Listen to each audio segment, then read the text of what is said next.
রাগী মানুষের মন ভালো হয়, কথাটা খুবই অশ্লীল একটা কথা। এবং এই জঘন্য কথা দিয়ে রাগকে গ্লোরিফাই করা বন্ধ করা উচিত। রাগ ভালো কোনো জিনিস না। রাগের সাথে মনের কোনো সম্পর্ক নেই, বরং রাগে হিতাহিত জ্ঞানশূন্য মানুষ জানোয়ারের চেয়েও খারাপ। আমি দুঃখিত এইভাবে বলার জন্য, তবে এটাই সত্য। ধারণা করি রাগী মানুষের মন ভালো হয় কথাটার প্রচলন করা হয়েছিল ডোমেস্টিক ভায়োলেন্সকে জাস্টিফাই করার জন্য। আগের প্রজন্মের মানুষ বউ পেটানোর পর বা ছেলে মেয়ে পেটানোর পর এই কথাটা ইউজ করত। নিজের কুকর্মের দায় তারা চাপাতেন রাগের উপর।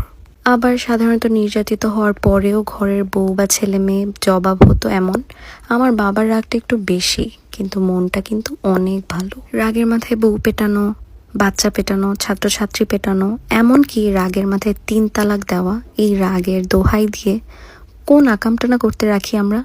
আপনার বাপ হোক আর দাদা হোক, রাগী যেই হোক না কেন, তাকে স্পষ্ট করে বলতে হবে রাগ একটা খারাপ জিনিস, বাজে জিনিস, অশ্লীল জিনিস। এটা ভালো মানুষের গুণ না।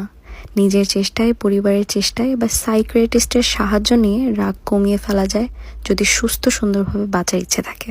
রাগের মাথায় মানসিক ভারসাম্য হারিয়ে ফেলাও একটা মানসিক